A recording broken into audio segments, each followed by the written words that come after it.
हाय guys, अस्सलाम वालेकुम, welcome to the real talk with जोश।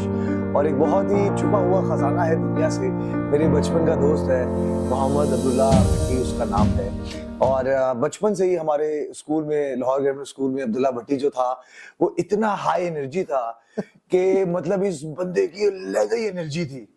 मतलब उसके शश के भी लग थे, इसकी energy, he had abs, he had the first Motorola Razr. और इनके वाले साहब की कंपनी है big bird, it's a very big huge company in Pakistan, but that's not his intro. His intro is, in my opinion, that he's a champion guy. He's genuinely a champion. He taught me how to work out, how soldiers work out, because he's a soldier now. He was into guns, assault rifles and shit like that, hunting, और हर चीज की इसको बहुत ज्यादा knowledge है, बहुत ज्यादा बचपन से। और माशाल्लाह ही इज अ बिलीवर। पिछली दफा आया तो मुझे उठा के फजर की नमाज पढ़ाने के लिए लेकर जाता था।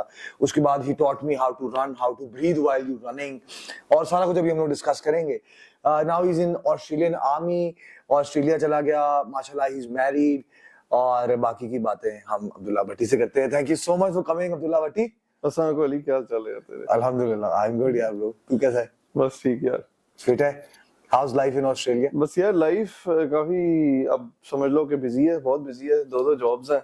तो जो है अभी फिलहाल किसी काम से पाकिस्तान आए हुए हैं, तो काम खत्म हो गया, कल सुबह की फ्लाइट है। तो अली बुलाया, हम ना आए इस काम के लिए। मेरी जान यार, सॉरी मैं लास्ट मुलाकात में तुझे काफी तंग किया, तू फिर भी आ गया यार। कोई नहीं, Means a lot to me, brother। कोई नहीं। नहीं तो कौन सी दो जॉब्स कर रहे हैं यार ऑस्ट्रेलिया? बेसिकली अगर क्वेश्चन आपका जो आपने मेरे से पूछा था, वो बेसिकली स्टार्ट करते हैं। जैसे कि मैं इधर ही मॉडल टाउन में बड़ा हुआ आप लोगों के साथ ही, और जो है एक ही हमारा सर्कल था। तो स्कूल वही SGSJT पूरा वक्त जो है। और बल्कि अली, मैं और तो बहुत पीछे जाते हैं, तुझे शायद पता नहीं है। तुझे 31 FCC याद है? पार्क के सामने वाला? सबसे, हाँ, पार्क के सामने वाला। हम वहां से इकट्ठे हैं, क्लास पार्टीज होती थी उसमें। हाँ। उधर से करते करते फिर 39 मेन करते करते जो एक जर्नी थी सारे के LGS बॉयज की, तो फिर वी एंडेड अप इन जो है LGSJT। तो बस वहां से खत्म करने के बाद यार पूरा का पूरा जिंदगी एक शहर में गुजारी हुई थी। और एक ट्रिप मारा मैंने ऑस्ट्रेलिया का, लाइक सोलो, ऐसे ही ना, अपने चाचा की तरफ। तो मुझे समझ आ गई कि यार मैं बहुत बंद जगह में रहता हूँ। मतलब वहां पे बहुत कुछ है सीखने को, बहुत डिफरेंट नेशनैलिटीज है, मतलब दुनिया बहुत खुली है। और मैं बहुत एक बंद जगह में रहता हूँ, और अगर मैं यहीं पे इसी कंफर्ट में इसी जगह में बंद रह गया तो मैं और ज्यादा बंद हो जाऊंगा दिमागी तौर पे। तो मैंने सोचा चलो ठीक है यार, अभी जो है ना यूनिवर्सिटी के लिए बाहर निकला जाए। तो बहरहाल जो है मैं ऑस्ट्रेलिया चला गया। दिस इज 2010, तो आज से 15 साल पहले। तो 2010 के अंदर जो है हम वहाँ गए। You went there for bachelor's? हाँ, bachelors. Yeah, because I graduated in 2014 from LSE। हाँ, तो 2010 में, मतलब समझ लो रफली हमने स्कूल खत्म किया। तो उस हिसाब से तो है ना, व्यूअर समझ लें कि किस किस्म का टाइम था वहाँ पे। तो वहाँ हम चले गए, वहाँ जाके हमने 2010 से लेके 15 तक अपनी जद्दी पुश्ती जो हमारा काम है, लिटरली बाप दादा का काम जो है ना, वो डंगर डॉक्टरी का वो किया। डंगर डॉक्टरी, तो जिनको नहीं पता, लाइक एनिमल वेट, राइट? हाँ जी। Yeah। तो वो हमने काम किया। एक बड़ा हटके था सबसे काम, वो भी एक तरह से एक नई चीज थी जिसको बताता था। वो कहता था यार मैं जो ना वेटरनरियन बनने जा रहा हूँ। तो बहरहाल एडमिशन हुआ, वहाँ चले गए, वो खत्म किया। वो खत्म करने के बाद असल जर्नी स्टार्ट होती है सीखने की, समझने की। जब वो खत्म किया तो मुझे हो गया कि यार चलो ठीक है, मैंने स्कूल खत्म कर लिया, मैं यूनिवर्सिटी खत्म कर लिया। यूनिवर्सिटी खत्म करने के बाद अब जो है मैं अपने बाप दादा के काम में आ गया हूँ, अब तो जिंदगी सेट हो गया। उधर मेरी डिसकंटेंटमेंट विद लाइफ शुरू हुई। बहुत सारी चीजें जो मैंने सोचा हुआ था अपने जिंदगी के अंदर, ज़हन के अंदर, कि यार जिंदगी में जो है ये जो हमें जिस जगह पे चलाया होता है, पढ़ाई लो, नंबर लो, पैसा कमाओ, वो सब कुछ मैंने अचीव कर लिया। तो एक डिसकंटेंटमेंट थी, एक तंगी थी जिंदगी से कि यार ये this is not what I want in life. कुछ हमारे बचपन के उल्टे सीधे एक्सपीरियंसेस इस सोसाइटी में बड़े होने के सामने आ गए। उनके अंदर मैं डिटेल में नहीं जाऊंगा।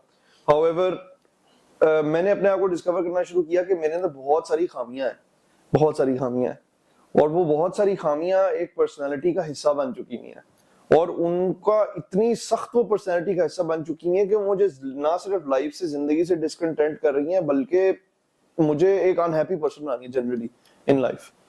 उसका एक एग्जांपल छोटा सा मैं देता हूं कि ग्रोइंग अप जिस किस्म के स्कूल में हम बड़े हुए थे, जो कि hats off to that school. School में अंग्रेजी सिखाई, बहुत कुछ सिखाया, कपड़े पहनना सिखाया, उठना बैठना सिखाया, एलिटिस्ट स्कूल था, सब कुछ था।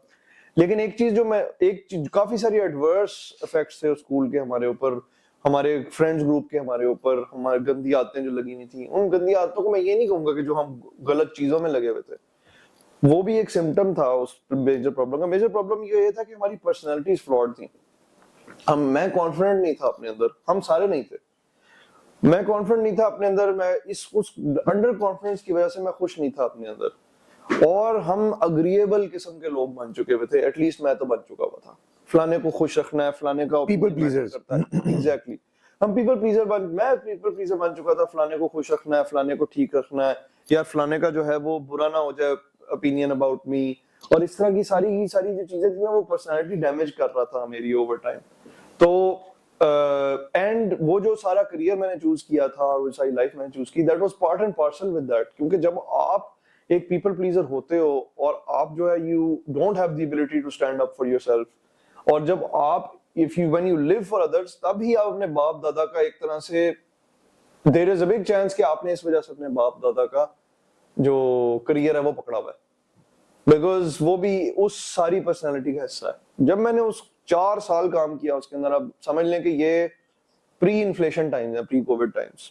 डॉलर की बड़ी वैल्यू है, थोड़े से पैसों में बहुत कुछ हो जाता है। तो मैं कंफर्ट में रहा था। ऐसी बात नहीं है कि कोई कमी थी या किसी किस्म की थी। A little amount of money went a long way pre Covid, ठीक है ना। मतलब कि ये पूरी दुनिया में, सिर्फ पाकिस्तान में नहीं, मतलब 10,000 की रुपए की कोई वैल्यू थी तब 2016 में, 15 में, 14 में वो वैल्यू थी। हाउएवर जो है आहिस्ता आहिस्ता मुझे समझ आई कि यार एक दो इश्यूज हैं इन लाइफ, और ये जो इश्यूज है ना, इनको अपनी पर्सनालिटी चेंज करनी पड़ेगी। जब मैंने वो सारा अपने ऊपर रिसर्च की, अपना पढ़ा समझा, तो I got back into fitness। मैं सारी जिंदगी Acha, I really want you to, I'm really sorry to interrupt. This is very, very interesting, the conversation that you're having, and it applies to me as well, because I believe that I became a people pleaser majorly in my life as well. And I have felt this unhappiness, discomfort, unfulfilled existence. Band dimag wali baat we'll get into detail as well. But this process that you got into yourself, you researched, and you were so self-aware कि यार ये मेरी personality type ऐसी बन गई है जिसकी वजह से मैं under confident हूँ, जिसकी वजह से मैं unhappy हूँ और मैं एक unhappy इंसान बन गया हूँ। ये self awareness और ये research की और खुद को जो change करने वाली चीज है, प्लीज उस पर ज्यादा रोशनी डालें, ताकि जितने भी लोग सुन रहे हैं, जो जितने भी अब्दुल्लाज हैं, अलीज हैं, जो कि खुद अपनी पर्सनैलिटी में कहीं ना कहीं स्टक होंगे, उनकी हेल्प हो। स्पून फीडिंग की हद तक ना, मतलब खुल के बता इस प्रोसेस को, जहां पे you know shifted your paradigm and then your life and yourself. हाँ यार, बेसिकली मेरा गोल था to be happy in life, not to be rich, not to make a lot of money, not to get to places, not to have power. ये plan नहीं था मेरा। बहुत सारे लोगों का वो फोकस होता है, और याद रखें अगर आपको वो फोकस है ना, तो अल्लाह करे आपको मिल जाए, लेकिन मोस्ट ऑफली नहीं मिलेगा। सीधी सी बात ये है। एक्चुअल जो गोल होना चाहिए आपका जिंदगी में, वो हैप्पीनेस और कंटेंटमेंट है। क्योंकि सुबह के वक्त आपने भी 2 रोटियां खानी है, और जो मजदूर है उसने भी 2 रोटियां खानी है, रात को भी आपने रोटी खा के सो जाना है। और eight the end of the day अगर वो उन रोटियों से कंटेंट है ना, और आप एक फरारी में भी कंटेंट नहीं है, तो आप ना खुश हैं, वो खुश है। इतनी सिंपल सी बात है। At the end of the contentment की बात होती है। तो मैं कंटेंट नहीं था अपनी जिंदगी से, और कंटेंट क्यों नहीं था, उसके 500 वजूहात थे। उसकी एक सबसे बड़ी वजह तो ये थी कि मैं अपनी जिंदगी में हैप्पी नहीं था। जो मैंने करियर चूज किया हुआ था, जिस तरह की मैंने जिंदगी जी हुई थी अभी तक, उसके अंदर मैं खुश नहीं था। तो उसको मैंने पिन पॉइंट इधर किया कि मैं जो बेसिक चीजें जो मैं एंजॉय करता था ना इन लाइफ, वो मैं अब कर नहीं रहा। बिकॉज ऑब्वियसली बहुत बिजी हो गया हूँ काम में, पढ़ाई में, और पढ़ाई में था फिर काम में हो गया। तो इस वजह से मेरी यहाँ से जर्नी स्टार्ट होती है कि मैंने I went back to the base. मैं सारी जिंदगी एक बहुत एक्टिव बंदा था, मेरी फैमिली बहुत एक्टिव थी, मेरा बाप बहुत एक्टिव था थ्रू आउट माई लाइफ। तो और मैंने कोई समझ लो कि I did not do anything fitness related for 5 years, 2010 से लेकर 2015 तक, थ्रू आउट माई डिग्री, पढ़ाई, काम शाम, कुछ मैंने जीरो, किसी किस्म की कोई फिजिकल एक्टिविटी जो which is for the betterment of someone of one's body मैंने नहीं की थी। I got back into it। सबसे पहली चीज जो एक इंसान कर सकता है खुश होने के लिए, अपनी जिंदगी में कंटेंट होने के लिए ना, वो है कि अपनी फिटनेस जर्नी स्टार्ट करे। जिधर से भी स्टार्ट करनी है, अपनी फिटनेस जर्नी स्टार्ट करे। मेरे लिए मुश्किल नहीं था, बिकॉज मुझे सब पता था करना कैसे है। मैंने अपनी फिटनेस जर्नी रीस्टार्ट की। मैंने रीस्टार्ट किस तरह की, मैं एक लॉन्ग डिस्टेंस रनर होता था स्कूल के अंदर। मुझे जो I remember you used to win।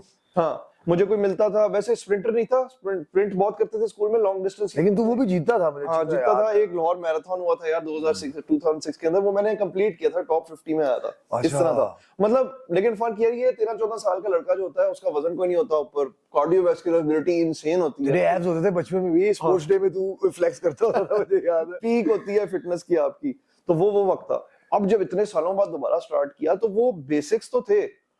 तो यार अली तू ये सोच के उसमें एक और डिप्रेशन, एक बंदा जो किसी जमाने में मैराथन भागता हो और एकदम से वो, मैं एक दिन डिप्रेशन, मतलब सीवियर डिप्रेशन में मैं बिस्तर से उठा और मैंने कहा यार आज रात जो है ना जरा मैं let's get back into the fitness. मैंने उस रात लिटरली उस घंटे मैंने कहा यार ठीक है, कुछ नहीं जिंदगी में खुशी दे रहा, तो यही दोबारा स्टार्ट कर देते हैं दोबारा से। मैं लिटरली रात को उठाऊं और मैंने कहा कि चलो ठीक है यार, इस जगह से ना फलानी जगह तक मैंने भाग के जाना है। अली मैं 4 किलोमीटर भागा, थक के वापस आ गया कि यार मैं इस जगह भी नहीं हूं।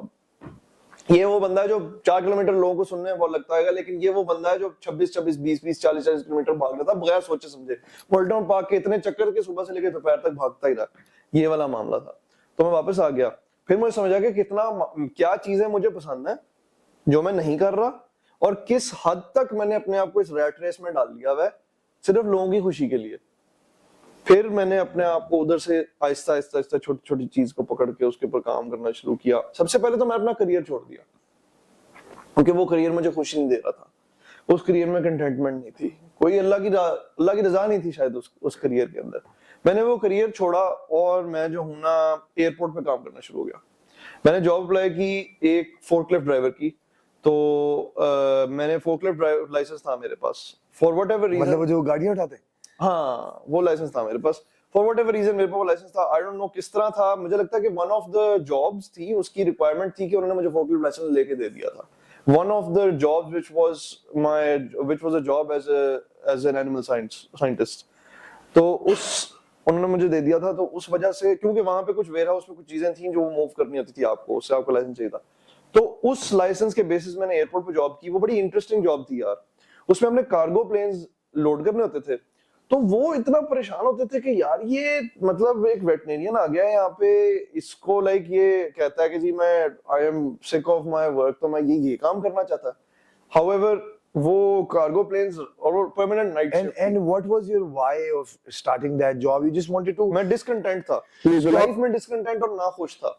तो तूने कहा कि यार मैं अभी फिलहाल अपना वो वाला करियर तो मुझे खुशी नहीं दे पाया, अभी फिलहाल चलो पैसे चाहिए, ये वाला तो करो ना, फिर देखते हैं कि रोजी चल जाए। ओके। That's it. मैं एक अपार्टमेंट में रह रहा था, उसके अंदर 3 बंदे थे, और वो 3 बंदे जो थे उनमें से मतलब मेरे अलावा 3 लोग थे। 4 बेडरूम 4 बेडरूम अपार्टमेंट नहीं था, टाउन हाउस था। अभी शादी नहीं हुई? नहीं, शादी नहीं हुई। तो मैं एक उस कमरे में रहता था, और समझ लो कि I went somewhere from making 6 figures to making 5 figures. मतलब कि अच्छा खासा जंप था, बहुत बड़ा जंप।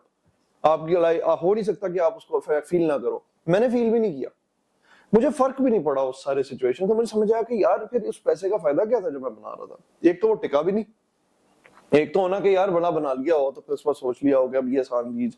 हाउएवर वो मैंने एयरपोर्ट पे काम किया, कोई तकरीबन समझ लो कि 8-10 महीने एयरपोर्ट पे काम किया। 8-10 महीने एयरपोर्ट पे काम करने के बाद ना मुझे अपने हाथ से काम करने का शौक हो गया बहुत ज्यादा, कि मतलब मैं डेस्क पे नहीं बैठ सकता था एनी मोर। तो वो जॉब स्टार्ट की। उस जॉब के बाद जो है आई मूव्ड ऑन टू जो है ना उस जॉब के दौरान ना मुझे कुछ लोग मिले जो that was a transition phase. वो कोई परमानेंट मेरा उसमें रहने का मूड नहीं था। हाउएवर वो वक्त पे रोजी रोटी का थी। It gave me a lot of time after work to think and do my own thing, क्योंकि जो पिछली जॉब थी वो कंज्यूम कर रही थी मेरी लाइफ को। मैं छुट्टी के वक्त भी काम कर रहा होता था, हर वक्त काम कर रहा होता था, मैं कंटेंट नहीं था। तो थोड़ा फिटनेस पे काम किया वगैरह। इस दौरान ना माइनिंग, ऑस्ट्रेलिया एक बहुत बड़ी माइनिंग कंपनी है। माइनिंग जो है वो ऑस्ट्रेलिया से बड़ा एक्सपोर्ट है। तो मुझे कुछ मैंने एड्स देखी थी इसकी माइनिंग की, जिसके दौरान वाइल्ड्स वॉचिंग दोज एड्स उसी टाइम फ्रेम के दौरान मुझे एक पब में कुछ लोग मिल गए जो माइनर्स थे। I remember the story. हाँ माइनर्स थे। वो मुझे एक मिल गए और एक बिल्कुल एक कंट्री टाउन में, मैं पता नहीं क्या करने वहां पे बैठा हुआ था, आई डोंट नो। हाउएवर जब अल्लाह ने मिलाना हो तो मैंने कहा जी कि क्योंकि रिस्क आपको ढूंढ लेता है, रिस्क आपको ढूंढ लेता है। तो उसने मुझे ढूंढ लिया, तो मैंने उन्होंने कहा कि जी यार क्या तरीकाकार है भाई नेम घुसने का, तो उन्होंने कहा यार कुछ भी नहीं है, तो मुझे अपनी सीवी दे दो, मैं आगे फॉरवर्ड कर दूंगा अपनी कंपनी को, मैंने तो कुछ भी नहीं करना। तो उसने फॉरवर्ड किया, अगले दिन ही मुझे उनकी कॉल आ गई, उन्होंने कहा जी कि हाँ आपको पहले अप्रेंटिसशिप करनी पड़ेगी, ट्रेनिंगशिप करनी पड़ेगी। ट्रेनिंगशिप में बहुत थोड़े से पैसे थे। मैंने कहा यार मैं करने को तैयार हूँ अप्रेंटिसशिप। उसने कहा ठीक है, तो फिर उसके बाद आप अगले हफ्ते आ जाए, अगले हफ्ते से आपका स्टार्ट है। मैंने सारा कुछ समेटा वगैरह, उस कार्गो एयरपोर्ट कार्गो की जॉब को खैराबाद किया, और हाँ मैं पहुंच गया। और आज 8वां साल चल रहा है मेरा माइनिंग का। माइनिंग के दौरान जो है उधर भी मुझे कंटेंट में पैसे अच्छे बन रहे थे, सब कुछ ठीक था। कोल माइनिंग, कोल माइनिंग, तो माइंस के अंदर चला गया? माइंस के अंदर चला गया मैं, वो अंदर गारों में कोयला करने। हाँ। अच्छा, कमिंग फ्रॉम सच ए, मतलब I will say very few people live the life that माशाल्लाह you've been given। तो एक इतनी अच्छी फैमिली से बिलोंग करता लड़का, लाहौर का, अच्छे स्कूलों से पढ़ा, सारे शश के ये वो कंफर्टेबल लाइफ से, माइनिंग। कंटेंटमेंट नहीं थी लाइफ में कंटेंटमेंट नहीं थी, कुछ हो नहीं रहा था, मतलब कोई जोर नहीं लग रहा था कहीं पे। दिन में सारा दिन काम करके आके घर पे for the lack of better term पैसा ही पैसा था, पर चैन नहीं था कि यार ये क्या, मतलब क्या जिंदगी किधर जा रही है। मैं लाइक 23-24 साल का हूं, जिंदगी किधर जा रही है, पर पैसे तूने कमा उन रहे हैं। माइनर्स को देखा और तूने बोला कि यार मैं ये करना है। मैंने कहा कि यार एक ऐसी चीज करते हैं जो ऑस्ट्रेलिया में बहुत सारे लोग करते हैं, बहुत सारे लोग करते हैं, और उधर कोई पाकिस्तानी नहीं है, कुछ नहीं है, ये इंडस्ट्री इंटरेस्टिंग लग रही है, मैं उसमें चला गया। Okay, anyway, wow. 2-3 years later, तुझे पता है बचपन से बंदूकों का हमें शौक था, शिकार विकार करते होते थे, और मैं जो हूँ हर वक्त फिजिकली एक्टिव तो रहा ही हूँ हमेशा से। और वैसे एक मिलिट्री स्ट्रेटजी और मिलिट्री टैक्टिक्स दो डिफरेंट टॉपिक्स हैं। स्ट्रेटजी होती है बिग गेम जो होती है, और टैक्टिक्स होते हैं छोटे मोटे सोल्जर किल्स। ये दोनों चीजें जो है ना, इनका मैं बड़ा स्टूडेंट था, अपनी वक्त में पढ़ाई करता था। एक जमाने मैंने सोचा था कि मैं जो ना इधर भी ISS भी दूं तो आर्मी में जाऊं। However, मैंने कहा कि नहीं, वो मैं बंद हो जाऊंगा इधर, तो I needed to leave Pakistan, इस वजह से वो मैंने नहीं किया था। तो मैंने कहा यार अब आजमाते हैं, ऑस्ट्रेलिया में ना पार्ट टाइम ज्वाइन कर सकते हो आर्मी। अब तक मुझे सिटीजनशिप मिल गई भी थी वगैरह, अब काफी साल हो चुके हैं, समझ लें कि I by this time I been in Australia, this is like 2020, 10 साल हो गए मुझे ऑस्ट्रेलिया में। तो अब मैं माइनिंग में काम कर रहा हूँ। मैंने अप्लाई किया to be an officer in Australian army, तो बड़ी लंबी प्रोसेस से गुजरा वगैरह। उस सारे प्रोसेस के दरमियान मुझे एक बीमारी हो गई, रिएक्टिव आर्थराइटिस। मेरा कोई थोड़ा सा कोई पेट अपसेट वगैरह हुआ, तो वो जब ठीक हुआ, जब तक तो वो वही जो बैक्टीरिया जिससे पेट अपसेट था मेरे घुटने तक पहुंच गया, और मैं बेड रिडन हो गया 6 महीने के लिए। वो भी अल्लाह का ऐसा करना था कि उस वक्त नामंजूरी थी। तब उस वक्त तक मैं सोचा था कि मैं एज अ सोल्जर ज्वाइन करूंगा। जब वो 6 महीने खत्म हुए, वो वक्त खत्म हुआ, तो तब तक उन्होंने मुझे कहा कि जी वो जो वैकेंसी थी सारी आपकी, वो तो फिल हो गई हुई है, तो अब अगली वैकेंसी खुलेगी अगले साल। अगर आपने एज एन ऑफिसर ज्वाइन करना है तो आप वो उधर ट्राई जरूर कर सकते हैं। बहरहाल बहुत कम होते हैं जो एज ए सोल्जर जिनको हमने एक्सेप्ट किया हो, और जो है फिर वो ऑफिसर एंट्री में एक्सेप्ट हो जाए, क्योंकि ऑब्वियसली वो बहुत रिगरस ट्रेनिंग होती है, और obviously academic level to become an officer different होता है। लेकिन क्योंकि आपने ऑब्वियसली आपके पास एक बैचलर डिग्री है और आप हमें लगता है आप कर सकते हैं, तो आप उधर ट्राई कर सकते हैं। मैंने सोचा यार किधर होना है, 3% बंदा जो एप्लीकेंट है, 5% बंदा जो एप्लीकेंट है वो ऑफिसर एंट्री में जाता है यहाँ पे, और मैं पाकिस्तानी ऊपर से, मुझे तो बिल्कुल भी नहीं। यार अल्लाह की ऐसी करनी, वो हो गया। वो भी पास हो गया, मेरा ये घुटना भी ठीक हो गया, और सब कुछ ठीक हो गया।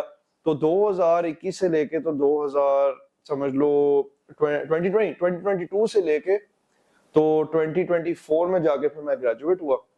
तो मैं यार पहला पाकिस्तानी ओरिजिन का बंदा ऑस्ट्रेलियन आर्मी में एज एन ऑफिसर भर्ती हुआ in history of Australia. Oh wow, ठीक है ना, जो ऑस्ट्रेलिया की समझ लो कि ये मैं अपने बोल नहीं बोल रहा, मैं परेशान हो जाता हूँ कभी कभी सोच के कि यार ये इतनी बड़ी फौज है, ठीक है, और इधर एक मॉडल टाउन का जेटी बॉय बैठा हुआ है जो इनकी ऑस्ट्रेलियन आर्मी को जो है वो कमांड कर रहा है सोल्जर्स को। मैं कभी कभी सोचता हूँ कि यार मतलब how did it happen to me, how did it happen. तूने मुझे बताया था, हम लोग जब खाने गए थे लॉस्ट ट्राइब, मैंने कहा अब्दुल्ला कैसे हुआ ये वो, तूने कहा यार तुक्का लग गया। तुक्का लगा, अल्लाह ने किया की कसम, इस दुनिया में इस जिंदगी में जिस चीज का लगता है तुक्का लगता है, मतलब टोटल तुक्का। कहते फुदू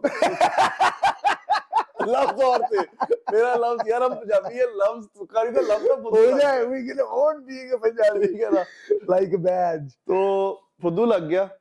हर मेरा तो यार सीधी सी बात है अली, हर चीज का जिंदगी में फुदूल लगा।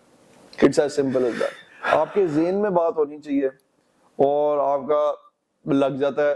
अब जहां पे मैं 4 किलोमीटर भाग रहा था, pretty soon a year and a half later वहां पे फिर से मैं उसी डिस्टेंस पे भाग रहा था, वही कर रहा था जो पहले कर रहा था। फिर आहिस्ता आहिस्ता फिटनेस बेहतर होती गई।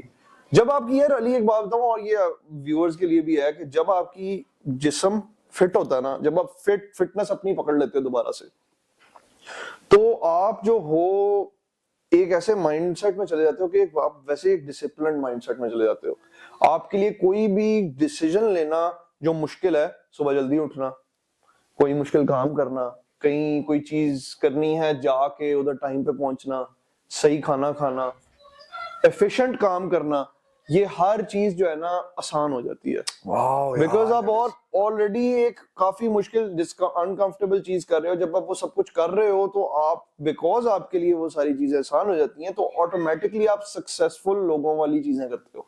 वाओ, ठीक है, वो इसलिए वो बहुत इंपॉर्टेंट है अपनी डाइट ठीक करना, अपनी फिटनेस जर्नी पे निकलना, क्योंकि वो एक ऐसा डिसिप्लिन आपको सिखाती है कि फिर आपके लिए कोई भी मुश्किल काम करना, कोई मुश्किल नहीं, कोई भी अनकंफर्टेबल काम करना आसान हो जाता है। you hug the uncomfortable process of working out और सब कुछ। तो what would you suggest, like a soldier, the regime that you told me, वो मैंने जब एक दिन जिम में किया, I remember इस एकदम मेरी बॉडी ने जवाब दिया, लाइक यू नो चेस्ट की शेप बड़ी प्रोमिनेंट। थोड़ा सा वो बताएं, थोड़ा सा न्यूट्रिशन के हवाले से, like for all the guys girls as well, क्या डाइट में कुछ चीजें जो होनी चाहिए और एक्सरसाइजेज में क्या चीजें दैट यू डिड। जी ठीक है। तो यार बेसिकली मैं जो अब एक्सरसाइज करता हूँ, मेरा मेटामॉर्फोसिस हुआ है जिंदगी में एक्सरसाइज का। I started off as a runner, बस भागने में, लॉन्ग डिस्टेंस। मैं जो हूँ फ्रॉम द एज ऑफ 5 या 6 मैं मॉडल टाउन पार्क के लाइक मल्टीट्यूड ऑफ चक्कर लगाया करता था। इधर से मेरी फिटनेस स्टार्ट हुई थी। और बेसिस भी एक बच्चे को फिटनेस का यही होना चाहिए कि अगर 4-5 साल का, 6 साल का बच्चा, वो भागे, बस भागे, उसे भगाओ, उसकी एनर्जी निकले दिन की, और फिर उसके बाद वो थक के लाइक 6-7 बजे तक चूर होके सो जाए। ठीक है, तो ये इधर से मेरी वो समझ लो बेसिस स्टार्ट हुआ था। तो जब आपका इस एज, अच्छा इसका अब आप सेलुलर लेवल पे चले जाओ ना, तो जब एक बच्चा जो बहुत ज्यादा भागता है ना, उसकी लंग कैपेसिटी और उसका VO2 मैक्स, ये गूगल आप कर सकते हैं, ये क्या लंग कैपेसिटी सबको पता है कि एक वक्त में कितना आपका लंग ये अंदर ले सकते हैं, निकाल सकते हैं। और VO2 मैक्स आप समझ लें कि वो आपकी एक मैक्सिमम वेलोसिटी है, जितनी देर तक आप भाग सकते हो और विदाउट गेटिंग टायर्ड। ठीक है, ये VO2 मैक्स होती है। ये आपकी उस एज में बहुत एक्सपोनेंशियली बढ़ती है। You taught me how to breathe while running. Just like ये नेचुरल आता है बंदे में। जस्ट लाइक आप समझ लें कि आप जब बच्चे होते हैं, आपको आपके साथ आपको आप अरबी बच्चों में डाल दें, आप अरबी सीखना शुरू कर दो, आप अरबी बोलना शुरू कर दोगे। आप फारसी बच्चों में डाल दें, आप फारसी बोलो। आप अंग्रेजी बच्चों में डाल दें, अंग्रेजी बोलना शुरू कर दोगे। आपको किसी को सिखाना नहीं पड़ता। नेचुरली जब आप एक बच्चे को भगाते हो ना, वो ऑटोमेटिकली सबसे एफिशिएंट चीज तरीका सीख जाता है भागने का, क्योंकि भागने में ऑल अबाउट एफिशिएंसी है। तो ये मुझे पता नहीं था बहुत सारे लोगों के, जब मैं उनके साथ भागता था, कहीं पे जाता था, तो मैं कहता कि यार ये बंदा तो सांस ही गलत ले रहा है, तो बहुत जल्दी थक जाएगा। So what's that way of तो मैं लोगों को सिखाता था कि आप in through the nose out through the mouth. हम बहुत ज्यादा अपने आप को हवा लेते हैं, वो करना, वो करके बताना। यार वो बेसिकली डिपेंड करता है। मेरा तो बहुत डिफरेंट केडेंस है, लेकिन अपना एक केडेंस बना लो जिसके अंदर आप स्टेप्स पे अपना सांस करते हो। जैसे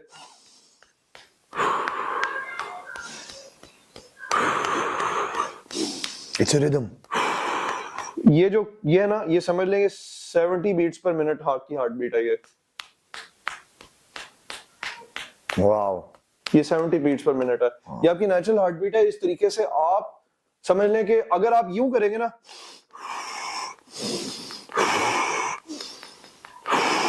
इससे समझ लें आपका हार्ट फोर्स होगा टू बीट फास्टर। अच्छा, बिकॉज़ आपकी ब्रीदिंग पे डिपेंड करता है कि आपकी हार्ट बीट उस वक्त क्या है। अगर आप मेरी तरह करेंगे, जो इस तरह मैं करता हूं, जब मैंने बहुत लॉन्ग डिस्टेंस है, मुझे पता था मैंने 10 किलोमीटर 12 किलोमीटर तक रुकना नहीं है, तो फिर मेरी होती है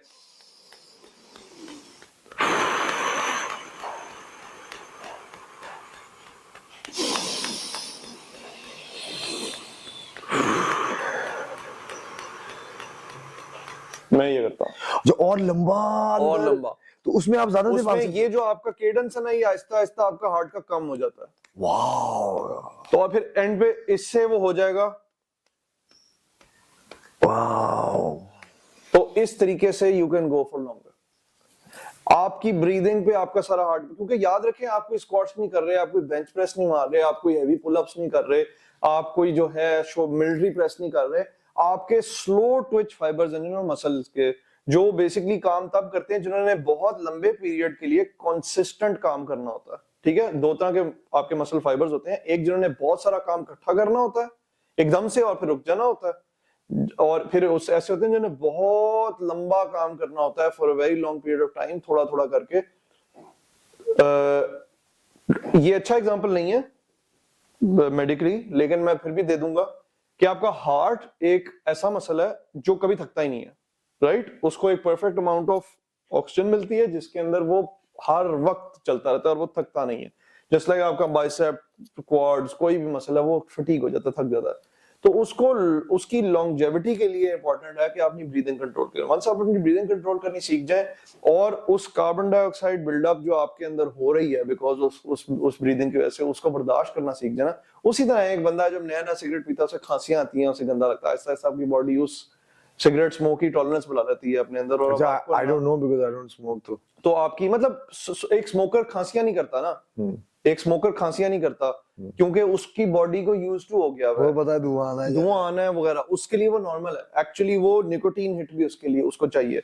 उसी तरीके से जब आप ये भागेंगे ना for long periods of time और अपनी ब्रीदिंग कंट्रोल करेंगे, तो आपकी कार्बन डाइऑक्साइड की जो कॉन्सेंट्रेशन है उसकी जो बढ़ेगी आपकी बॉडी, आपको उस कॉन्सेंट्रेशन के साथ भागने में जो आपकी टॉलरेंस बढ़ जाएगी और फिर आप लंबा भाग सकेंगे। Okay, let's talk about those exercises that you told me कि एक बंदे को सिर्फ ये एक्सरसाइज चाहिए, पूरी बॉडी इनकॉर्पोरेट हो जाती है, उसके बारे में थोड़ा बताएं। यार basically I started of typical body. पहली दफा जिम में गया था जब मैं 14-15 साल का था, ओ लेवल्स के बाद, एक्चुअली ओ लेवल्स की छुट्टियों में 16 साल का था। तो फ्लेक्स करते रहा भाई, 15 गोइंग ऑन 16, तो 15 गोइंग ऑन 16 जा रहा था। तो मैं I don't train for mass, but 15 going on 16 जा रहा था। मैं टिपिकल बॉडी बिल्डिंग स्टार्ट की, एक्सरसाइज वगैरह, वो जो body builders typical chest day, try वगैरह, ये वो that wasn't working for me, not working for me in the sense कि मुझे मजा नहीं था आ रहा।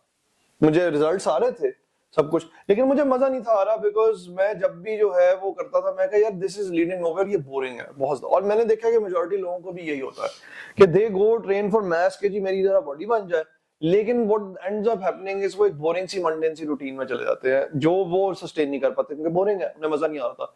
विद द रिजल्ट होता क्या है, वो छोड़ देते हैं, उनकी डाइट वही रहती है जो पहले है, और वो वेट गेन कर लेते हैं। और इन विद द रिजल्ट जैसे जैसे आपकी एज टाइम गोज बाय आपकी टेस्टोस्टेरोन नीचे जाती है, आपकी ज्यादा थोड़ी सी एनर्जी जिंदगी में कम होती है, थोड़े से स्ट्रेसेस आते हैं, तो आप जो हो आहिस्ता आहिस्ता आहिस्ता आहिस्ता करके बिल्कुल जो है ना खत्म हो जाते हो और एक्सरसाइज छोड़ देते हो and you just end up overweight. Happened to me. और इस सारी सिचुएशन से बचने के लिए बेस्ट ये है कि आप उस किस्म की एक्सरसाइज और उस किस्म का वर्कआउट रूटीन अपनी जिंदगी के अंदर ऐड करें जिससे आप एंजॉय करें। तो मैंने जो ढूंढा था कि किस किस्म की के वर्कआउट्स, किस किस्म की मूवमेंट्स आपकी बॉडी को फिट रखते हैं, स्ट्रांग रखते हैं, और एक जवान एज से स्टार्ट किए जाए तो बेस्ट है, बिकॉज लेटर एज पे मुश्किल होगा आपके लिए और उनसे मैक्सिमम इफेक्ट आता है। वो वाले एक्सरसाइजेज हैं जिनसे आपकी एस्थेटिक्स और फिटनेस अच्छी लगती है। फॉर एग्जांपल वी शेप होना एक बंदे की एस्थेटिकली प्लीजिंग है, एक आपकी बैक और आपकी लेग स्ट्रांग होना एस्थेटिकली प्लीजिंग, आपके फोर आर्म स्ट्रांग होना एस्थेटिकली प्लीजिंग चीज है। ये सिर्फ और सिर्फ अचीव होते हैं by 4 push and pull exercises. आपकी पुश में है आपका पुशअप, और आपकी पुश में है आपका स्क्वाट, और आपकी पुल में है आपका पुल अप, और पुश में है डिप, क्योंकि आपके हमेशा पुश मसल्स पुल मसल से ज्यादा स्ट्रांग होते हैं। किसी भी चीज को खींचना मुश्किल है, धक्का देना आसान है। It's very simple. तो उसी तरीके से जो है आप पुल के अंदर आप करते हो पुल अप, और बाकी के अंदर पुश अप, स्क्वाट और डिप। अगर आप सिर्फ push up, pull up, squat और डिप करो ना, सिर्फ बॉडी वेट, सिर्फ ये 4 exercises, you will hit every single muscle of your, और आप उसके साथ रनिंग करो, you will hit every single muscle of your body which needs to be hit to get that proper physique that you want. Wow, yeah. And when you look good, you feel good.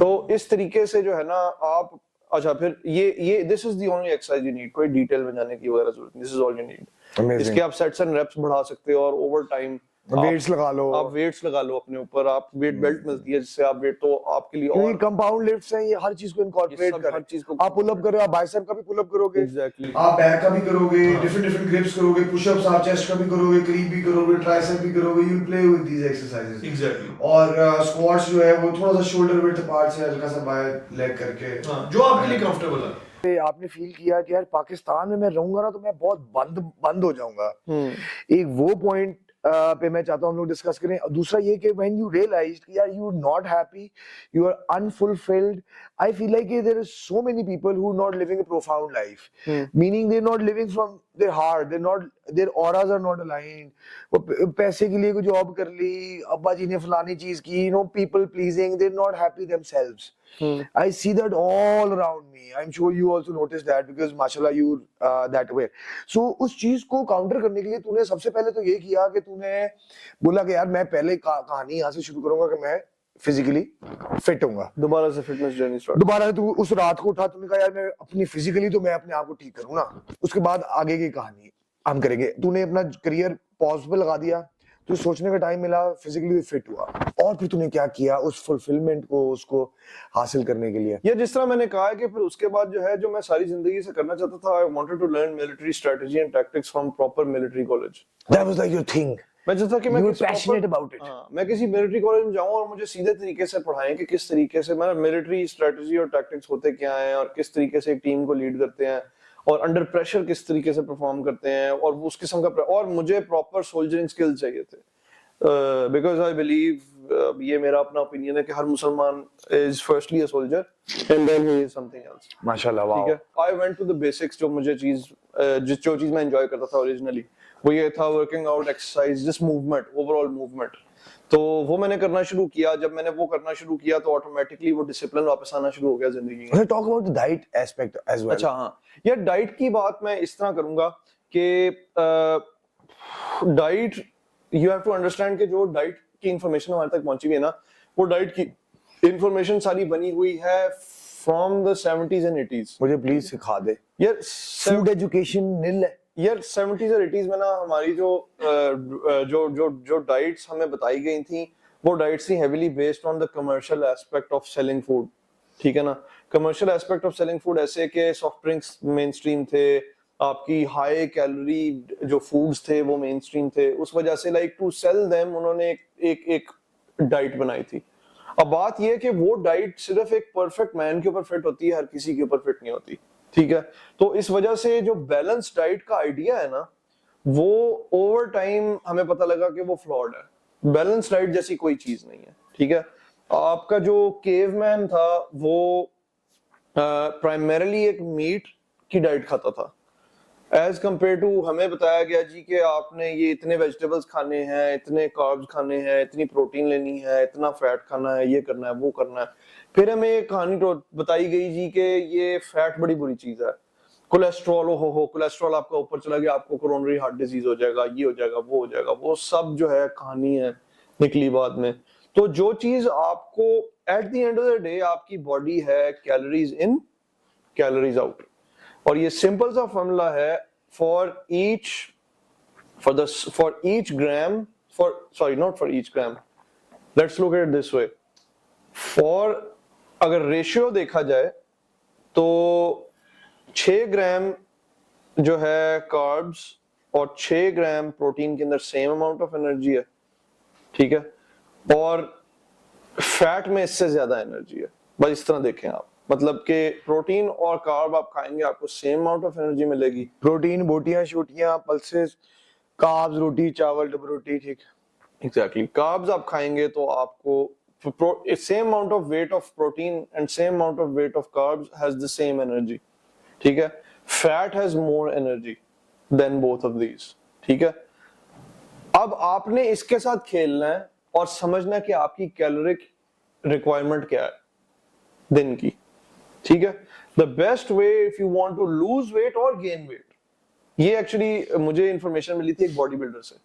सारे के सारे फौजी बैठे हुए थे वगैरह, तो मैंने कहा यार मैं तो ये खाता हूँ, ऐसे खाता हूँ, वैसे खाता हूँ, डिस्कस कर रहे थे। तो उसने कहा था कि यार देखो, बॉडी बिल्डर्स जो है ना, वो 1930s से अपनी मर्जी से अपना वेट फ्लक्चुएट कर रहे हैं। तो हमसे कोई नहीं क्यों नहीं पूछता कि वजन कैसे लूज करना है, वजन गेन कैसे करना है। तुम लोग साइंटिस्ट के पीछे पड़े हुए हो, फलाने न्यूट्रिशनिस्ट के पीछे पड़े हुए हो, हमें वो गिद्दड़ सिंगी आती है कि किस तरीके से वजन लूज करते हैं, किस तरीके से वजन गेन करते हैं, और हमारा काम चलता है। आर्नल्ड 1950 में जो है ना, जब 8-9 दफा जितनी भी दफा मिस्टर ओलंपिया जीता था ना, तो वो हर बार हर शो से पहले अपना 30-35 किलो बढ़ाता था मसल, और 30-35 किलो फैट कम करता था बगैर किसी मसले के, बिकॉज उसको एक गिद्दड़ सिंह की आती थी और वो फॉर्मूला हर बार अप्लाई करता था और वो कर लेता था। एक चीज जो उस बंदे में है और आम बंदे में नहीं है ना, वो है डिसिप्लिन। उसको मिलते थे मिलियंस ऑफ डॉलर्स ये काम करने के, आम बंदे को कुछ नहीं मिलता। लेकिन जो कंटेंटमेंट है और खुशी है ना विद लाइफ जो आपको मिलती है, once your body is in the right weight range in which it needs to be, it is physically fit, मतलब एक्टिव, वो उस $1 मिलियन के बराबर ही है। सो बेसिकली मैं ये चाहता हूँ कि मेरी बॉडी को सारे न्यूट्रिशंस मिले, नमकियात मिनरल्स मिले, प्रोटीन मिले, मैं अपना फैट जो है थोड़ा सा रह गया इसको मैं लूज करूँ और मेरा मसल साइज जो है वो अच्छा डिसेंट लगे। ठीक है, तो मैं क्या करूँ, क्या खाऊं, क्या ना खाऊं, थोड़ा सादा मेरी तरह के बड़ी एक सिंपल सी बात है, आप एक वेइंग बैलेंस ले लें, एक वेइंग बैलेंस ले लें जो खाने का वजन करने के लिए होता है, और आप जो खाएं उसका वजन करके खाएं। ठीक है, सुबह को आपने बड़ी सिंपल डाइट लेनी है, आपने अंडे खाने, आपने एक टोस्ट खाना, उस टोस्ट के ऊपर आप मक्खन लगा लें, जैम लगा लें, या 2 टोस्ट नहीं खा सकते आप 2 खा लें, ठीक है ना। लेकिन आप याद रखें कि जितने भी आप चीज खाएंगे ना, आप वो क्या, अब देखो उस टोस्ट में क्या है, कार्ब्स है, उसके ऊपर आपने मक्खन लगाया, उसके ऊपर आपने लगाया शहद, ठीक है, या आपने लगाया jam. This is not going to add to your physique in any way possible. This is only going to add to your extra calories आपकी बॉडी में, एनर्जी ज्यादा आ गई, एनर्जी आएगी। अगर आप उस एनर्जी को उस तरीके से यूज नहीं करेंगे ड्यूरिंग द डे, तो वो आपकी स्टोर होएगी। तो विद द रिजल्ट होगा ये कि आप याद रखें, अगर आपका फैट लूज नहीं हो रहा ना, तो सबसे इंपॉर्टेंट चीज इस सिचुएशन के अंदर ये है कि आप उसको मेंटेन, उस फैट को उधर मेंटेन करने वाली डाइट ले रहे हैं, इस वजह से वो मेंटेन हो रहा है वहां पे। ये कोई चीज नहीं है कि मैं जो मर्जी कर लूं वो जाता नहीं है, नहीं। अगर आप कहीं फाके काट रहे हो ना, तो 3 दिन बाद आप उसको मेकअप कर रहे हैं कुछ खा के, भाई पाट रहे हैं ऐसा कि आप उड़ा रहे हैं सब कुछ, जिसकी वजह से वो जा नहीं रहा। तो इम्पोर्टेंट ये है कि आपको एक कंसिस्टेंट वेइंग बैलेंस करेगा कि आपको चेक में रखेगा। आप उस वेइंग बैलेंस पे जब 2.5 किलो कीमा डाल 2.5 किलो 250 ग्राम कीमा डालेंगे ना, तो आपको पता होगा ये कीमा मेरे अंदर जा रहा है।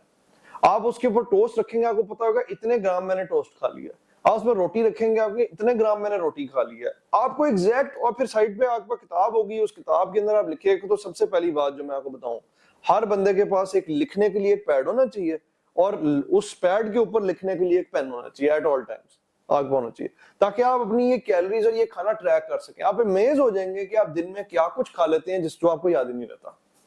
चलते फिरते बंदा खा रहा होता है यार, चाय के साथ 10 बिस्किट खा लिए, फलां चीज खा ली, ठीक है, चीनी डाल ली, ये सब कुछ।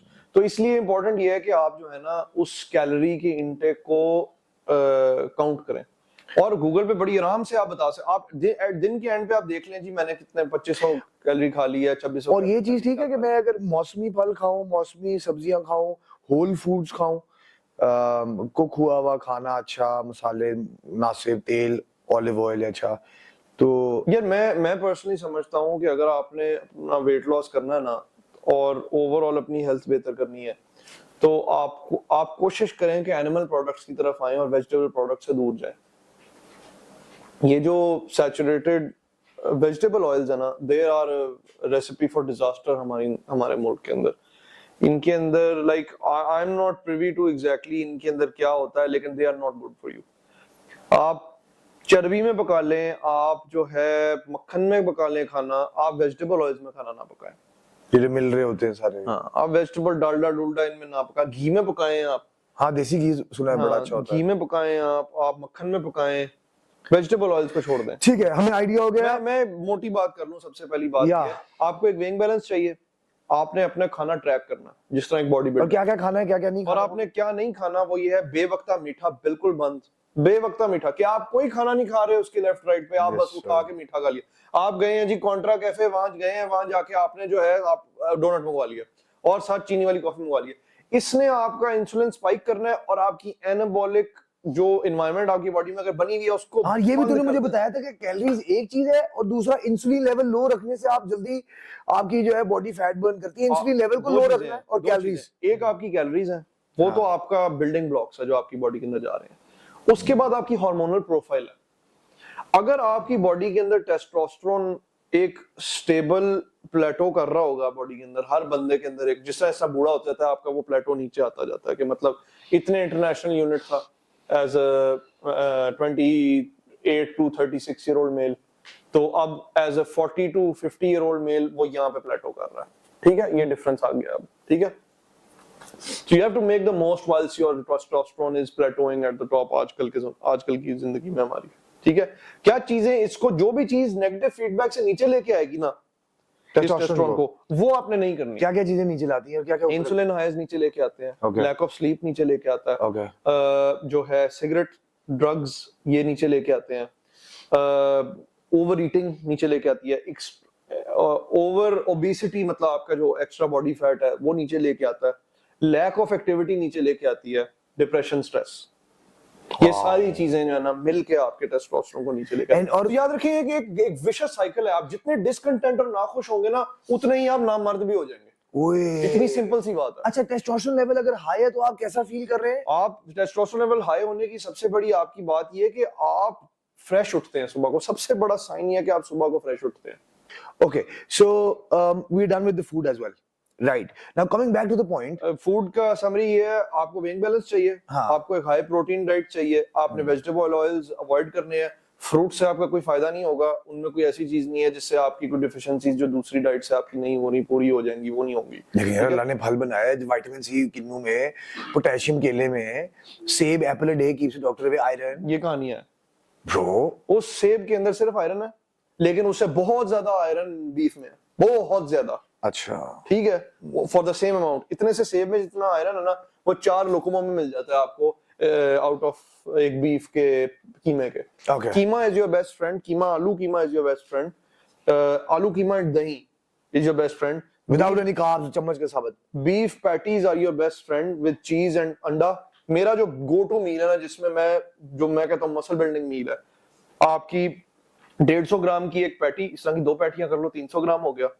कीमे की पैटी नहीं बना लेते आप, उसके ऊपर अंडा, उसके ऊपर चीज का स्लाइस, उसके ऊपर अंडा, फ्राई अंडा। ठीक है, जर्दी उसकी नरम, वो निकल रही है ऐसे। एग्जैक्टली। ये आपने खाना है कांटे और चम्मच के साथ, कांटे और छुरी के साथ। सुन लो बॉयज, और इसने आपको वो प्रोटीन देनी है, वो कार्ब्स देने हैं और वो फैट देनी है कि आप रिजुविनेट हो जाएंगे। कीमा फुल हाई एनर्जी में। एग्जैक्टली। आलू कीमा आपका बेस्ट फ्रेंड है। जो है, मैं चिकन ब्रेस्ट वगैरह नहीं खाता because it is just not flavourful enough. तो बेचते रहते हो बिग बर्ड पे? हाँ, वो दुनिया को चिकन ब्रेस्ट बेच के जो है कमा रहे हो। मैं ये इधर बता दूं, प्राडो प्रूडो बना लिए, बड़े-बड़े घर बना लिए, चिकन बेच के मैं नहीं खाता हूँ। इधर मैं ये सुन ले, ये बिग बर्ड वालों की बात इधर मैं ये कह दूं कि बिग बर्ड से मेरा पर्सनली कोई ताल्लुक नहीं है। वो Yeah, it's your father. वो वाले साहब का काम है और वो वही करते हैं। अच्छा, why not chicken breast? यार मुझे फ्लेवरफुल नहीं लगता। Okay. Too dry लेकिन for leg piece? Leg piece, हाँ सच। अगर और लेग पीस के लाइक पूरा ढेर और उसका शोरबा साथ आलू, वो भी गुड, एक अच्छी डाइट है। और फिश तो खैर एक बहुत मतलब आपकी फ्राइड फिश वगैरह भी ठीक है, लेकिन कोशिश करें कि ग्रिल्ड फिश खाएं, क्योंकि वो उसके अंदर फिर वो वेजिटेबल ऑयल वाली कहानी आ जाती है। अब बात ये, लेकिन चल जाता है, फिश भी खा लो तो नॉट दैट बैड। अब बात ये कि जब आपने सारा दिन ये हाई प्रोटीन और लो कार्ब डाइट खाई है ना, तो रात को आप थोड़ा सा, आपके पास गुंजाइश होती है, आपने सारा लिखा होगा यार आज मैंने 1500-1600 कैलोरीज खा ली हैं, तो अब ये 1600 कैलोरीज अब मेरे पास, अगर मैंने कैलोरी डेफिसिट में लेट्स से मेरी रिक्वायरमेंट 2100 कैलोरीज है, तो अब वो मेरे पास अब 200 400-500 का वाया है। अब उस 200 कैलोरीज के अंदर मैं क्या खा सकता हूँ? मैं चिप्स खा सकता हूँ, मैं एक पराठा पाड़ सकता हूँ शहद के साथ। खानी होल फूड है, पराठा और शहद खाओ, वो एक हाई रिच न्यूट्रिशन डाइट है। करारा सा पराठा एक शहद के साथ खा लो या फ्राई अंडे के साथ खा लो। खानी अच्छी चीज है, और ये याद रखें हम सब देसियों को पता है क्या चीज अच्छी है खाने में, जो हमारे अबाव अजदाद खाते थे, और क्या चीज फजूल है। आप सरदई पिए, ये जो हमारे बड़े बड़े पहलवान जो पीते ना बादामों का कूट के मिल्क शेक, इसमें बड़ी ताकतें हैं भाईजान। इसमें बड़ी पावर है। अमेजिंग। सो बेसिकली इतनी ज्यादा वैल्यू है, मैं बहुत लालची हूँ अपनी ऑडियंस के लिए कि मैं मैक्सिमम वैल्यू आपके अंदर से निकालूं, बिकॉज दिस इज वेरी, मुझे बहुत मजा आ रहा है। पाकिस्तान तुझे बंद बंद लगा, तू अंदर से अनफुलफिल्ड था, तुझे जो बताया गया, तूने जो सोचा कि यार ये मैं लाइफ में ये करूंगा तो मैं बड़ा खुश हूंगा, लेकिन तू बिल्कुल ही अनहैप्पी जब अचीव कर लिया तो अनहैप्पी था। अनहैप्पी था। ये बाय द वे काफी लोगों के साथ हुआ दुनिया के अंदर, जितने भी लोगों का खाली एक दुनियावी गोल रहा था, वो हिटलर हो, अलेक्जेंडर द ग्रेट हो, कोई भी हो, दे डाइड मिजरेबली। खैर एनीवे, वो एक और एक मैं बात करेक्ट कर दूं, मुझे पाकिस्तान बंद नहीं लगा। 2010 का पाकिस्तान और 2025 के पाकिस्तान में बहुत फर्क है। 2010 के पाकिस्तान में हमारी वॉर ऑन टेरर हो रही थी, हर जगह बम फट रहे थे और माहौल बहुत खराब था उस जमाने में। अगर आपको याद हो, मुशर्रफ के जमाने की बात, ये Musharraf towards the end of Musharraf है ये। तो क्यों मैं ठीक कह रहा हूँ, मुशर्रफ के जमाने के आसपास के बाद 2010 अभी भी खत्म हुआ था, 2008 मेरा ख्याल आखिरी वक्त, 2007-8 was the time. हाँ। 2009 में जरदारी came in. अभी आप देखेंगे शजर, आप समझ लें कि 2010 वाज द पीक ऑफ, आप समझ लें, वॉर ऑन टेरर, और हालात खराब थे। तो मैंने उस वक्त सोचा यार ऐस मुल्क दा कखड़ी मरना असि इथों निकली है। उस वक्त ये वजह भी थी, क्योंकि उस वक्त का 2010 के पाकिस्तान 2025 के पाकिस्तान की सिक्योरिटी सिचुएशन में बहुत फर्क है। Security situation is one reason, but what I feel like is के जब आप बाहर जाते हैं, जैसे तूने फील किया कि यार मैं तो एक बड़ी बंद जगह में रह रहा हूँ, इन टर्म्स ऑफ वो से सोलो ट्रिप जो ऑस्ट्रेलिया मारा था ना ए लेवल्स के फौरन बाद, उससे मुझे एक डॉन हुआ। या बेसिकली पता नहीं कहना चाहिए किस तरह से कहूँ, लेकिन मैं भी कहीं ना कहीं ये चीज फील करता हूँ कि mindsets, paradigms, people around me are kind of like not happy with their own lives, not aware enough, not enlightened enough, so I feel kind of like suffocated, that I have to explain so much to everyone and I'm answerable to so many different entities for things which are my basic human rights. Right?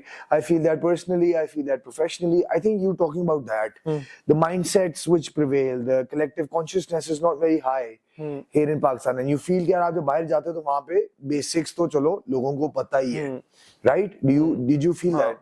Definitely. What is that? Did you feel? बंद क्या है? Elaborate on basically बंद ये था कि कोई भी चीज जो मैं पॉजिटिव करना चाहता था उसमें मुझे कोई साथी नहीं था मिलता, किसी किस्म की चीज में। अगर मैं कहीं भागने जाना चाहता था वो नहीं करना चाहते थे, अगर मैं कहीं एक्सरसाइज करना चाहता था वो नहीं करना चाहते थे, अगर किसी ने 2 बजे तक रात वक्त जाया करना है उसके लिए बथेरे बंदे मिल जाते थे, अगर जो है मैं कोई पॉजिटिव डिस्कशन करना चाहता था उसमें मुझे इतनी ज्यादा वहीमेंट जो है ना नेगेटिव रिस्पांस मिलता था आगे से कि मैं यार मैंने ये बात भी क्यों शुरू की यहाँ पे इस माहौल में बैठ के। मैं बहुत ज्यादा I was a big proponent of conceal carrying weapons, ठीक है ना, बिकॉज ऐसी कुछ 1-2 सिचुएशन में अपनी जिंदगी में आई फाउंड माय सेल्फ जहाँ पे मैंने कहा था कि यार नॉट अगेन। मैंने अपनी फैमिली को बहुत वल्नरेबल यहाँ पे छोड़ दिया था। अगर कोई if someone with bad intention wanted to do something तो मैं क्या कर सकता था उस सिचुएशन में? कुछ नहीं कर सकता था because I didn't have a weapon. Now are you carrying a weapon right now? I always carry a weapon. Can I see? नहीं अभी नहीं। Why? मतलब I carry something all the time. Please can I see? It's not always a firearm. ये एक push knife है। ये एक push knife होती है। इसका फायदा ये है कि ये जो है आपके हाथ से छिन नहीं सकती किसी भी सिचुएशन में।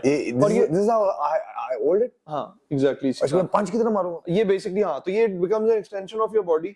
इस तरीके से एक स्टैंडर्ड जो है नाइफ से इसका फर्क ये है कि आपके इसका सारा का सारा प्रेशर जो है ना वो आगे को जाता है और आपको इस तरह नहीं करना। आपकी जो रिस्ट सबसे स्ट्रॉन्गेस्ट होती है इस पोजीशन में, सीधी पोजीशन में, ठीक है, इस पोजीशन में नहीं तो ये इसकी ब्लेड वाला पार्ट मुझे मेरी उंगलियों को नहीं लग सकता। नहीं लग सकता, ये नहीं होगा क्योंकि उसके पीछे जो हैंडल है ना वो आपके पाम के अंदर है, तो ये आगे कोई जाएगा। Can you see how you use it? तो लाइक मार के नहीं मुझे नहीं, इसको बेसिकली यार basically this is a self defence weapon कि अगर आपके मल्टीपल अटैकर्स हो तो एक ये फोर्स वो है, फोर्स मल्टीप्लायर है कि मतलब आपके पास एक डिटरेंट है। अगर ये पूरा कमरा उठ जाए मेरे से लड़ने के लिए, सबको पता होगा कि ये जिसको भी लग गया ना वो खत्म है,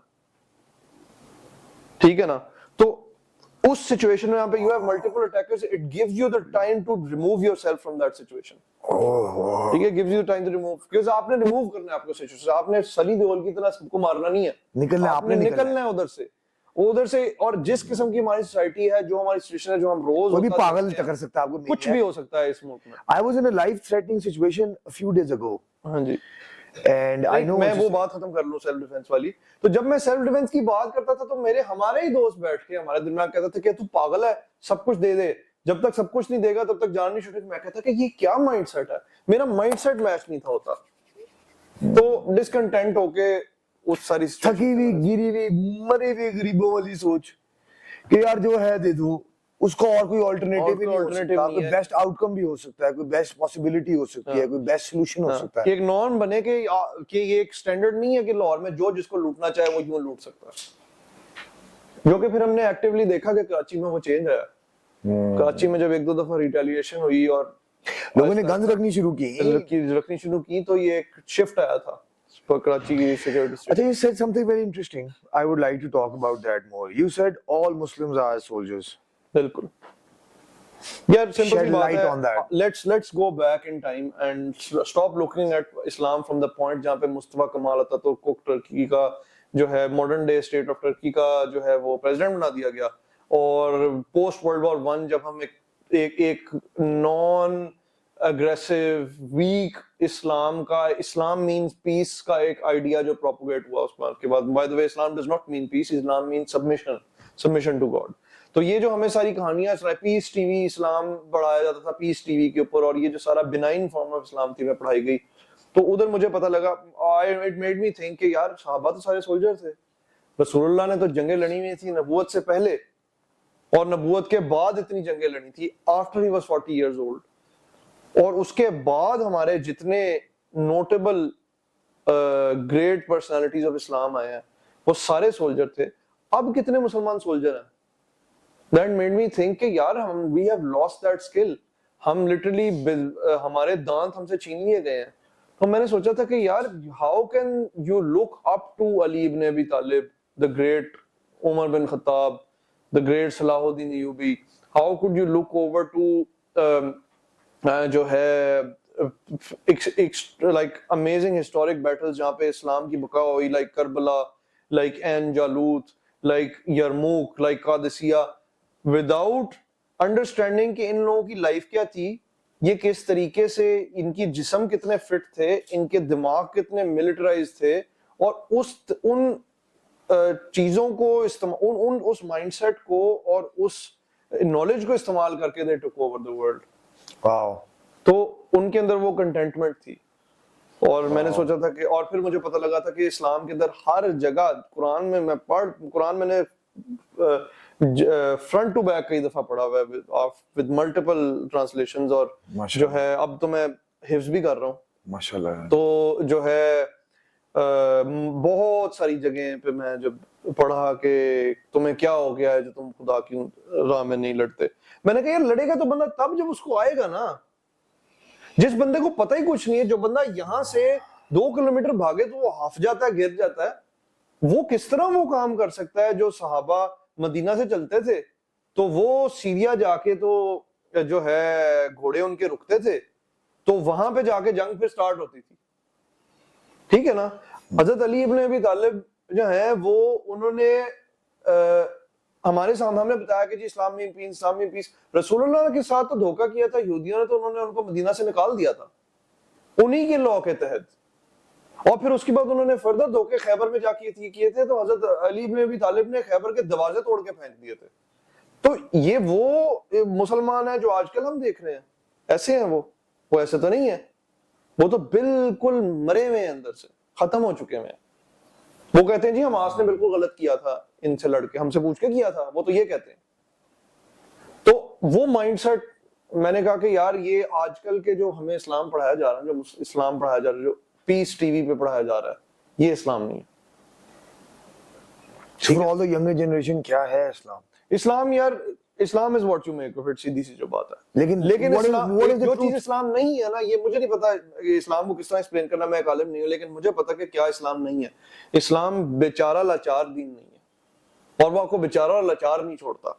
तो अगर आपको लग रहा है ना कि ये अमन है, ये ऐसे है, ये वैसे, तो बिल्कुल भी नहीं था कि बैठ के बस आप तस्बीहां पढ़ते रहो, दुनिया में कोई गलत हो रहा है, जुल्म हो रहा है, ज्यादती हो रही है, बर्दाश्त करते रहो। जी, ये तो फॉर श्योर नहीं, ये फॉर श्योर नहीं है। वो जो एक हदीस है ना रसूलुल्लाह की कि अगर कुछ गलत देखो तो उसके ऊपर जो है अपने हाथ से रोको, और अगर हाथ से नहीं रोक सकते तो जुबान से रोको, और जुबान से रोकते दिल में सोचो कि बुरा है। वो ईमान के लेवल है। एक्चुअली बताया हुआ कि अगर उसे हाथ से रोको, और अगर आप बिल्कुल अपाहिज हो ना और आप रोक नहीं सकते तो फिर जुबान से रोको, और अगर आप गूंगे बहरे बूढ़े हो ना जो ये कुछ भी नहीं कर सकते तो फिर हमारे यहाँ इसको एज एन एक्सक्यूज यूज किया जाता है, हम समझ नहीं पाए सही तरीके से जो अल्लाह हमसे चाहता है।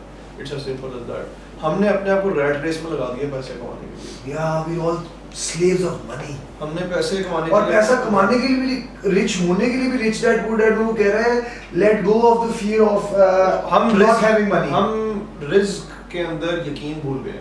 हमें लगता है कि हम जो मेहनत करेंगे ना, हम जो पागल हो जाएंगे, मेहनत करेंगे, अपना जिस्म तोड़ देंगे उस मेहनत में, तो अमीर हो जाएंगे। अभी मैं पिछले दिनों पाकिस्तान स्टॉक एक्सचेंज गया था बाबा के साथ किसी काम पे, तो एक ट्रक रुका है, उसके ऊपर सीमेंट की बोरियां थी, 50 किलो की सीमेंट की बोरी होती है। एक बंदा निकला ट्रक से, उसने पूरा का पूरा ट्रक खाली कर दिया अकेले ने, और उसको 3000 रुपए मिले और वो चला गया। ये ज्यादा मेहनत कर रहा है एक बिजनेस टाइकून से या कम कर रहा है? ज्यादा। ठीक है ना, इसको क्या मिल रहा है? इसको रिस्क मिल रहा है। उसी तरीके से उस बिजनेस टाइकून को रिस्क मिल रहा है। रिस्क लिखा हुआ है। जब तक आपके ज़हन में ये बात नहीं बैठेगी ना कि आपका रिस्क लिखा हुआ है, तब तक आप अपनी आपको वो आपके पास पैसा आए ना आए, जो कुछ आए ना आए, आप जिंदगी में कंटेंट नहीं होगे कि ये जो चाय का कप अली के नाम लिखा हुआ है ना, ये अली को ही जाना है, ये मुझे नहीं जा सकता। तो जब तक वो नहीं होगा ना, तब तक आप किसी के कपड़े पैसा पूसा देख के ना आप किसी सूरत जो है वो खुश नहीं हो सकते। आपको पता है मेरा रिस्क लिखा हुआ है? मेरा रिस्क लिखा हुआ है, यकीन है? मैं छोड़ दूंगा ना ये वेटरनरी डॉक्टर की जॉब, तो मैं जो हूँ कुछ और भी कर सकता हूँ, मुझे कोई मसला नहीं है। अल्लाह ने रिस्क लिखा हुआ है, जो मुझे मिलना है वो मुझे मिल के ही रहना है। और तस्बीह पढ़ते हैं, रोजे रखते हैं, नमाज़ में टेंशन पैसे की होती है। टेंशन पैसे की होती है। पैसों के लिए चोरियां। अब मुझे एक बात बताओ, मैं एक छोटी सी एक सवाल आपसे पूछता हूँ, कभी इस बारे में आपने सोचा होगा? जिस इंसान ने इस दुनिया पे आना है, अल्लाह ने उसको लिख दिया हुआ है, जिस इंसान ने इस दुनिया पे आना है, जो उसकी शक्ल होनी है, जो उसका नाम होना है, जो उसका सब कुछ होना है, ठीक है? तुम जो मर्जी दुआ कर लो, ऐसा इंसान इस दुनिया पे आ सकता है जो लिखा नहीं हुआ अल्लाह ने? जो मर्जी दुआ कर लो, जो मर्जी जोर लगा लो, नहीं है ना? अगर तुम्हारी किस्मत में अल्लाह ने औलाद किस्मत पे रखी हुई है, कुछ अल्लाह ने कहा कुछ को मैं बेटा देता हूँ, कुछ को बेटी देता हूँ, ठीक है? अगर तुम्हारी किस्मत में नहीं लिखा हुआ कि तुम्हारा बेटा होना, तुम कौन सी दुआ ऐसी कर लोगे कि वो बेटा हो जाए? कौन सी ऐसी ताकत है जो तुम्हें बेटा दे दे? नहीं है ना, कोई नहीं है।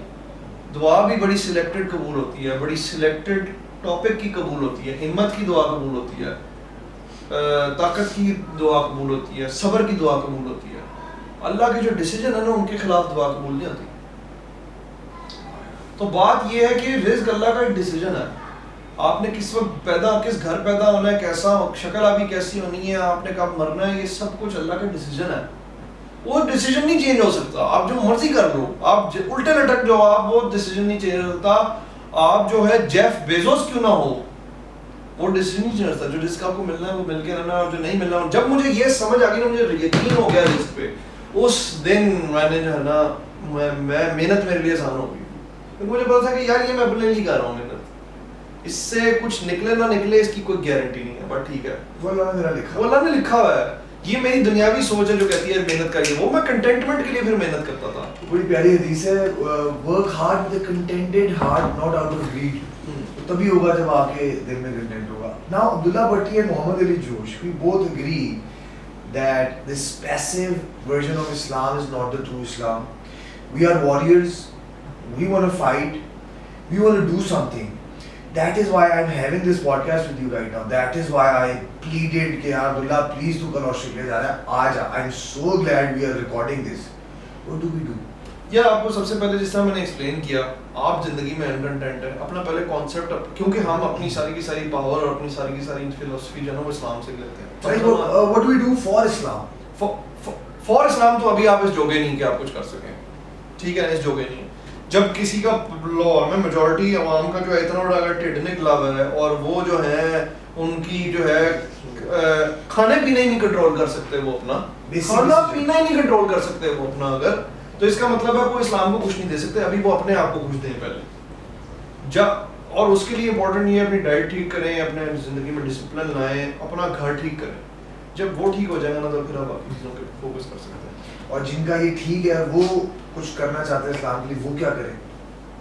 किताबें पढ़ें, मिलिट्री टैक्टिक्स की स्ट्रेटजी की किताबें पढ़ें, समझें कि जंग किस तरह लड़ी जाती है, किस तरह होता है सब कुछ।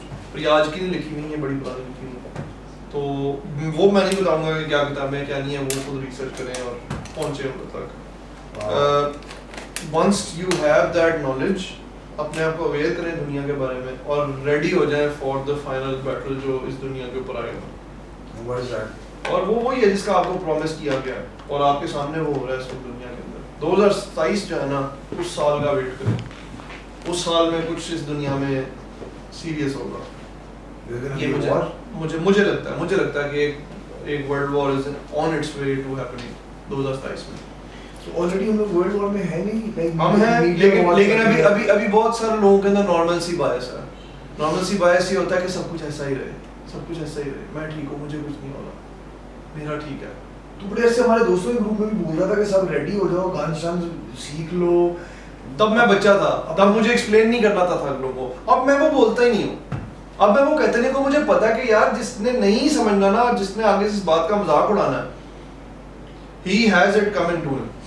वो इल्यूजन में जीना चाहता है कि जी सब ठीक है, सब परफेक्ट है, जब तक कोरोना मेरे घर नहीं आएगा तब तक उसको नहीं। मैं बच्चा था, मुझे नहीं पता था कि आप किसी के पकड़ के नवाला मुंह में नहीं डाल सकते। अब मैं वो कहते नहीं को मुझे पता कि यार जिसने नहीं समझना ना, जिसने आगे से इस बात का मजाक उड़ाना है, he has it coming to him।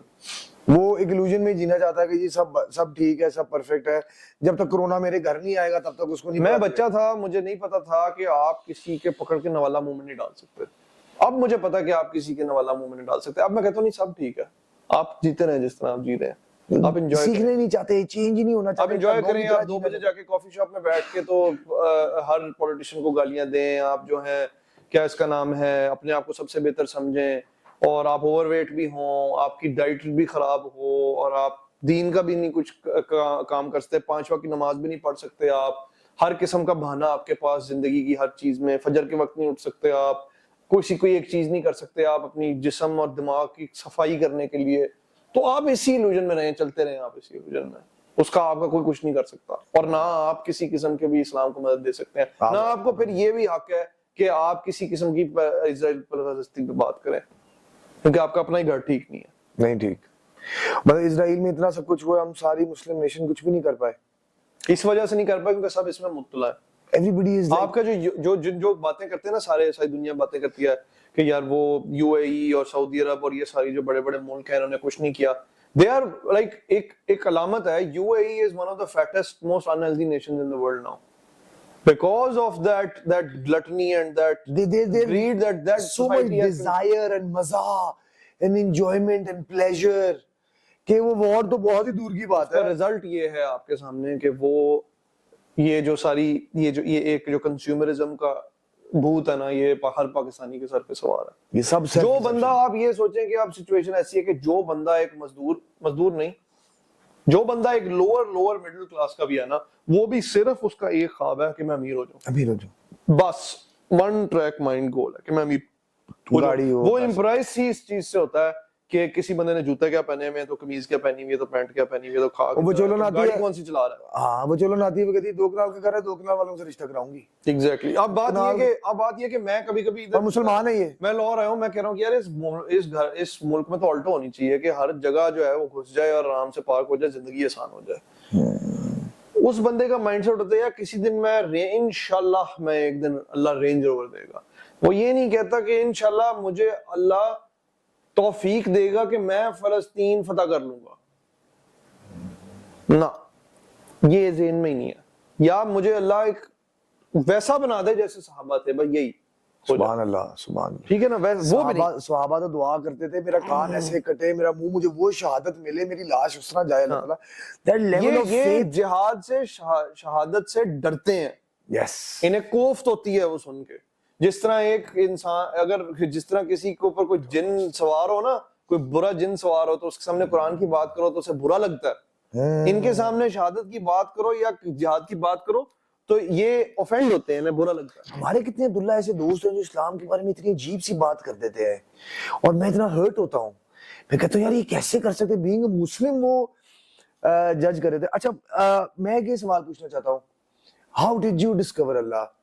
Your faith is so strong on Allah. How did you, because you're not that kind of a guy जो एक मुस्लिम फैमिली में पैदा होगा, उसको भी कह देगा अल्लाह है और वो मान लेगा. I'm pretty sure you research. ये मैंने and now you're willing to give your life away. दे देना. यार मैंने अपनी 10 साल कोई नमाज नहीं पढ़ी, कोई रोजा नहीं रखा अपना ऑस्ट्रेलिया में, बिल्कुल जो है ना बेदीनी थी. तो डिसकंटेंटमेंट उधर से भी स्टेम करती थी कि मेरा नाम मोहम्मद अब्दुल्ला है, मेरी सारी मैं अपनी सारी फिलॉसफी खींचता हूँ इस्लाम से, और मैं उसी की जो है फरीजों को फॉलो नहीं कर रहा था. और बिकॉज मैं उनको फॉलो नहीं कर रहा था, पार्ट उसमें भी थी डिसकंटेंटमेंट.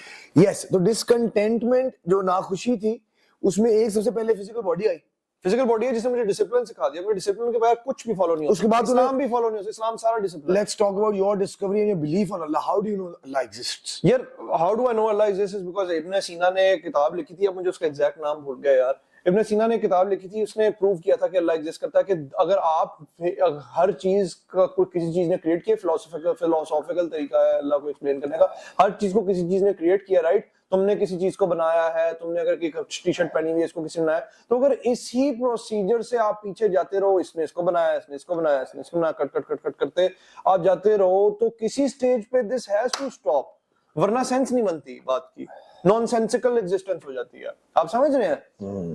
अगर समझ रहे मेरी बात कि अगर ये घड़ी किसी ने बनाई, ये जीन्स किसी ने बनाई, वो किसी ने बनाया, वो मशीन किसी ने बनाई, करते जब आप चले जाओ उस वक्त तक जहां पे दुनिया वजूद में आई, there has to be something जिसका कोई वजूद नहीं है to start this process. ठीक है? तो यही एक सिंपल जो है वो एग्जांपल है. अब मुझे उस किताब का नाम भूल गया, आप गूगल करेंगे तो आपको मिल जाएगी. The final creator. कोई है जिसने मुझे तुझे सबको बनाया. तो ये तो प्रूफ है ना ऑफ गॉड्स एग्जिस्टेंस. इसका तो कोई हल नहीं है. इसका तो there is no two ways about it, there is no way around it. समझ रहे हैं आप? और how did you और मेरे लिए था फिर अब बिलीफ है कि वो खुदा भी एक है, because of difference of opinion के अंदर कुछ भी हो सकता है.